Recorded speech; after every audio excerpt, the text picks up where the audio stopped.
반갑습니다. 간추린 성경의 유태인 목사입니다. 오늘은 야고보서를 함께 나누도록 하겠습니다. 야고보서는 우리 그리스도인들이 반드시 배워서 실천해야 하고 행함이 있는 삶을 살도록, 그래서 삶의 열매가 있도록 잘 배워야 하는 그런 책이라 할 수 있습니다. 특히 오늘날 한국 기독교가 욕을 먹는 가장 큰 이유도 그리스도인들의 삶에 이 야고보서의 삶이 없어서 그런 것입니다. 그렇기에 우리는 이 야고보서를 잘 배워서 아름다운 열매로 그 나무가 어떤 나무인지 보여줄 필요가 있습니다. 여러분, 야고보서는 예수님의 동생 야고보가 기록했는데, 이 야고보는 예루살렘 교회의 감독이고 장로이며 당시의 의인 야고보라 불렸다고 합니다. 왜냐하면 그 삶이 얼마나 의롭고 경건하게 살았는지 야고보의 삶을 보고 있자면, 당시 유대인 바리새인이든 사두개인이든 율법학자든 서기관이든 간에 그 누구도 야고보에게 시비를 걸 수 없었다고 해요. 워낙 완벽하니까. 그래서 예수님의 동생 야고보 때문에 당시에 수많은 유대인들이 야고보를 존경하고 예수님을 믿게 되고 신자가 되었다는 말이 문헌에 기록되어 있습니다. 그렇게 야고보가 행함이 있는 믿음을 강조하고 있는 것이죠. 여러분, 한 번은 유대교 사내들인에서 야고보를 좀 족치려고 야고보를 소환한 적이 있었다고 합니다. 그래서 야고보를 불러 세워놓고는 워낙 많은 사람들이 야고보를 존경하고 따르고 하니까 일단 기회를 주겠다고 야고보에게 예수는 그리스도가 아니다, 메시아가 아니다 이렇게 고백을 하면 살려주겠다고 그렇게 말했다고 합니다. 그랬더니 야고보가 예수는 그리스도시요 살아계신 하나님의 아들이다며 베드로가 했던 고백과 같은 고백을 했다고 합니다. 정말 대단한 고백을 한 것인데, 그 이유는 사내들인 공회에서 이렇게 말해버리면 죽을 수 있기 때문이고, 다행히 안 죽고 풀려난다 하더라도 당연히 유대인 사회에서 출교를 당하게 되고, 그런 먹고 사는 문제가 어려워지게 됩니다. 왜냐하면 출교를 당한 유대인은 주변 사람들이 그 사람과 상거래를 해주지 않거든요. 물론 야고보는 감독이고 장로니까 자영업을 하고 있지는 않았지만, 당시 믿음을 지킨다고 출교를 당한 이 예루살렘 교회 성도들을 돌아본다면 감독으로서의 그 의무와 책임이 상당히 무거웠을 것이에요. 그리고 야고보는 야고보서를 기록할 때 당시 복음에 대한 걱정스러움을 안고, 그 걱정스러움을 안고 야고보서를 기록했다고 합니다. 왜냐하면 당시 초대교회가 전하는 복음에는 바울도 그렇고 베드로도 그렇고 그저 믿음으로서 구원받는다, 그것만 강조하는 것으로 보일 수 있었거든요. 그런데 사실은 베드로도 그렇고 바울도 그렇고 믿음만 강조한 것이 아닙니다. 믿음으로 구원을 받기는 받는데, 구원받은 자는 이렇게 살아야 한다는 그리스도의 삶도 많이 강조를 했습니다. 그런데 늘 그렇듯이 이 사람들이 오해를 한 것이죠. 그래서 어떤 사람들은 구원받으려면 할례를 받고 또 유대인이 되는 절차를 걸쳐서 율법을 지키며 예수님을 믿어야 구원받는다라고 주장을 하는 율법주의자가 되기도 하고, 어떤 사람들은 야고보가 걱정했던 것처럼 그냥 말로만 믿습니다 하면 끝난 걸로 오해하는 사람이 있었다는 것이죠. 아무 믿음의 행위도 없이 무슨 구원파 비슷하게.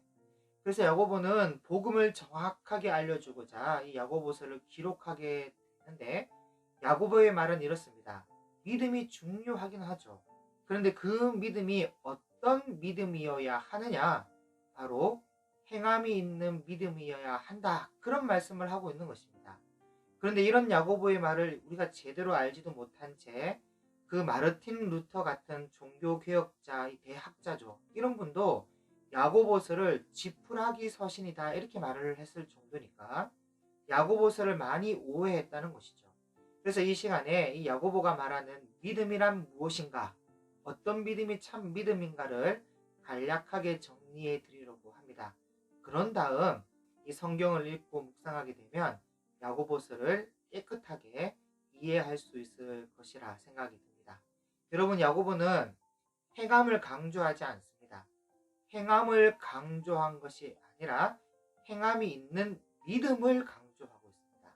믿음을 강조하는데 행함이 있는 믿음을 강조하고 있다고요. 그러니까 참 믿음, 살아있는 믿음, 구원받을 만한 믿음을 강조하고 있는데, 이 믿음이 어떤 믿음이냐면, 첫째, 시험과 시련을 이겨내는 믿음입니다. 여러분, 우리가 참 신앙을 가지면 반드시 참 시련이 따라옵니다. 그래서 시험, 테스트라고도 하는 이 시험도 있고 시련도 있어요. 여기서 테스트는 검증하는 것에 목적이 있다면, 이 시련은 연단을 받게 하는 데 목적이 있습니다. 그래서 참 신앙을 가진 그리스도인이라면 시련과 테스트, 이 두 가지를 다 이겨내야 해요. 그럼 시험과 시련을 이겨내는 믿음이 생기는 것입니다. 그 다음 두 번째는 행함이 있는 믿음입니다. 여기 야고보서에서 말하고 있는 이 행함의 본질은 사랑으로서, 사랑의 실천이 있는 믿음을 말씀하고 있어요. 그리고 이것은 바울도 매번 강조했던 것으로, 믿음과 함께 사랑의 실천과 그 삶을 바울이 서신을 기록할 때마다 계속 말씀하고 있는데, 이 야고보도 그 행함이 있는 믿음을, 사랑의 실천이 있는 믿음을 강조하고 있다는 것입니다. 세 번째는 인내로서 결실하는 믿음을 말씀하고 있습니다. 사람이 특히 이 그리스도인이라면 반드시 시험과 시련이 있을 텐데, 그때 좀 어렵다고 쉽게 삶을 포기하고 낙심해버리고 원망과 불평으로 삶을 비관해버리고 하면 사실 믿음이 없는 것과 같습니다. 그래서 이런 사람은 말은 믿는다고 말하지만 드러나는 믿음의 색깔을 보면 과연 믿음이 있는 것이 맞는가? 그런 생각이 들 정도로 몇 번이나 테스트와 시련에서 낙방을 해요.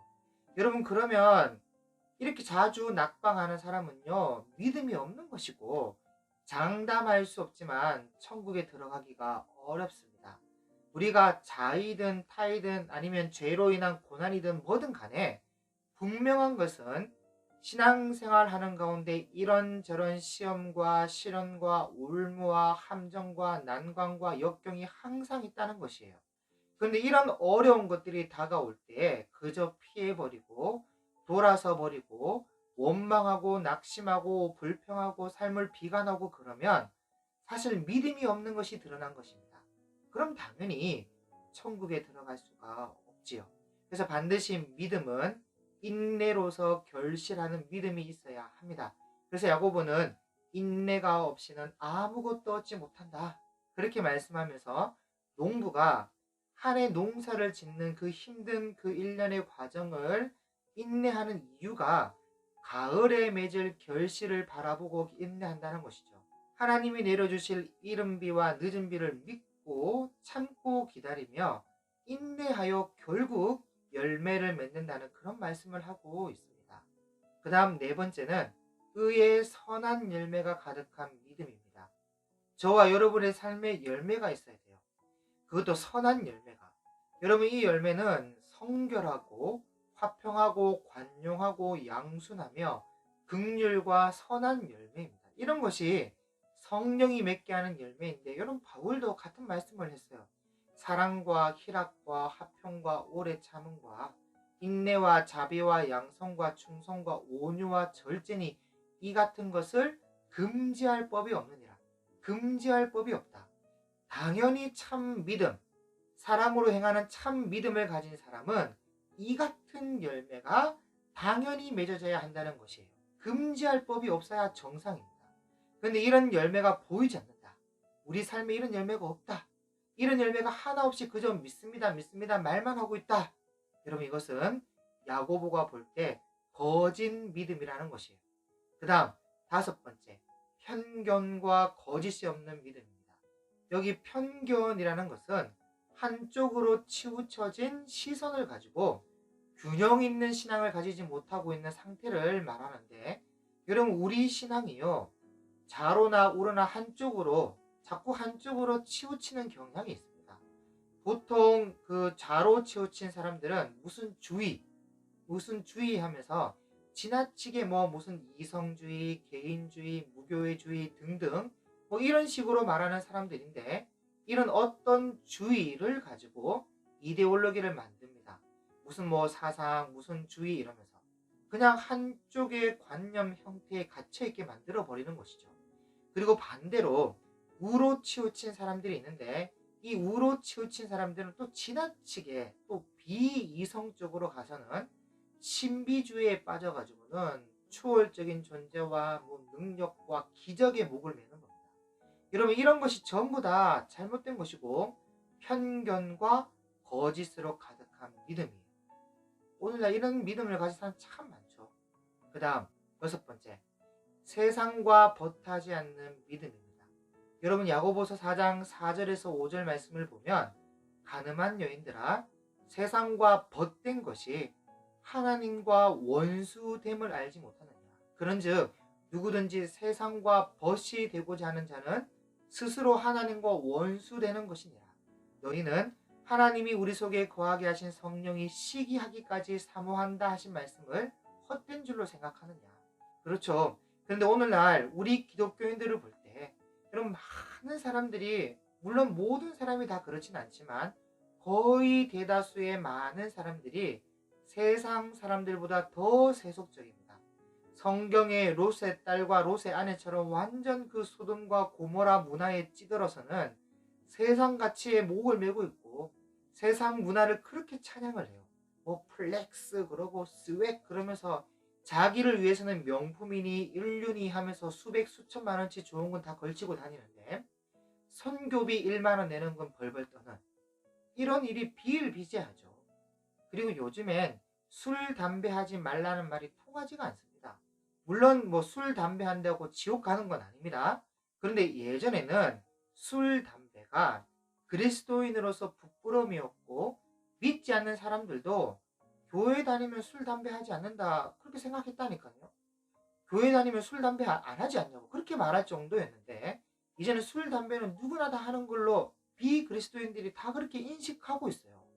물론 담배는 비그리스도인들도 안 좋은 걸로 인식하고 있으니까 그럼 빼더라도 술은 다 한다고 생각하고 있습니다. 그래서 예전 같으면 기독교인으로서의 본이 되어야 하기에 하지 말라고, 술, 담배 그런 거 하지 말라고 가르치기도 했고, 믿음이 약한 그리스도인들이 볼 때 실족하고 실망할 수도 있으니까 우리가 이 믿음이 있는 사람들이 본을 보여야 한다고 가르치기도 하고 말할 수도 있었는데, 이제는 이런 말이 통하지가 않습니다. 누구나 다 하니까. 그리고 아예 믿지 않는 사람들이 교회 다니면 술, 담배 하지 않는다는 사실도 이제는 거의 몰라요. 이제는 다 하고 있으니까 사람들이. 그래서 우리가 세상과 너무 벗하며 살고 있어요. 여러분, 이래서는 구별되지가 않습니다. 하나님은 우리가 괴롭더라도 철저히 구별되기를 원하십니다. 뭔가 다르네, 이런 말을 듣기를 원하신다고. 그래서 여러분, 성경은 우리가 세상과 벗하며 세속에 물드는 것을 하나님과 원수가 되는 것이라고 정의 내리고 있습니다. 세상과 벗이 되고자 하는 자는 스스로 하나님과 원수되는 것이니라. 여러분, 하나님과 원수가 되어서 어떻게 천국에 들어갈 수가 있겠습니까? 못 가는 것이죠. 물론 술 먹었다고 해서 지옥 간다 그런 말은 아닙니다.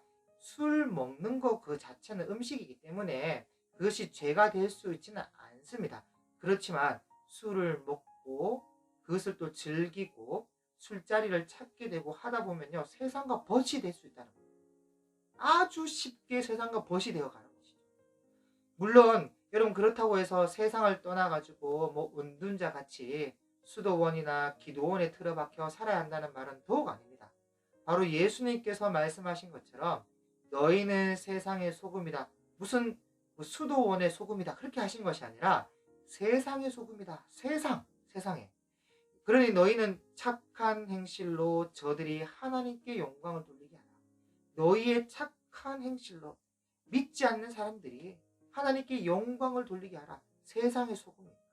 뭔가 구별된 삶을 살아서 세상이 우리를 세상의 문화로 물들이는 것이 아니라 우리가 칼로스 에르곤 같은 착한 행실로, 뭔가 매력적이고 감동스러운 착한 행실로 세상을 변화시키는 우리가 되어야 한다는 것이에요. 참 믿음은 그렇습니다. 마지막으로 사랑의 긍휼이 있는 믿음입니다. 여러분, 야고보는 긍휼을 행하지 아니하는 자에게는 긍휼 없는 심판이 있다라고 말씀하고 있어요. 그러면서 긍휼은 심판을 이기고 자랑하느니라 이렇게 말씀하고 있습니다. 그저 그냥 믿는다는 말만 하면서 긍휼히 여기는 마음도 없고 그 마음이 있다 하더라도 긍휼히 여기는 행함이 없다면 결국 긍휼을 행하지 아니하는 자가 되는 것이에요. 그래서 믿음이라는 것은 반드시 삶의 아름다운 열매가 따라야 됩니다. 정말 참 믿음을 가진 그리스도인이라면 이런 사랑의 실천이 반드시 따라오게 되어 있다는 것이에요. 그러므로 이 야고보 장로님은 이 야고보서 서신을 통해 적어도 이런 믿음들을 제시해 주면서 우리에게 참 믿음의 표본을 알려주고 있다는 것입니다. 그래서 우리는 이 말씀을 잘 읽어보고 묵상하면서 하나하나 변화된 삶을 살아야 할 것입니다. 그저 그냥 루터처럼, 제가 루터를 참 존경하긴 하는데 이 부분에서는 루터가 야고보서는 지푸라기 서신이다 이렇게 말한 것은 제대로 읽어보지 않고 공부해보지 않은 경솔함이라 생각합니다. 그렇게 우리도 경솔이 나의 믿음을 천국 갈 수 있는 믿음으로 단정 짓지 말고 나 교회 다니고 있으니까, 나 믿는다고 말하고 있으니까 천국 갈 수 있다 이렇게 단정 짓지 말고 야고보서를 통해 다시 믿음을 재조명, 재검토해보고 무엇보다 세상과 얼마나 버타며 살고 있는지를 꼭 돌아보는 귀한 시간이 되었으면 좋겠습니다. 감사합니다.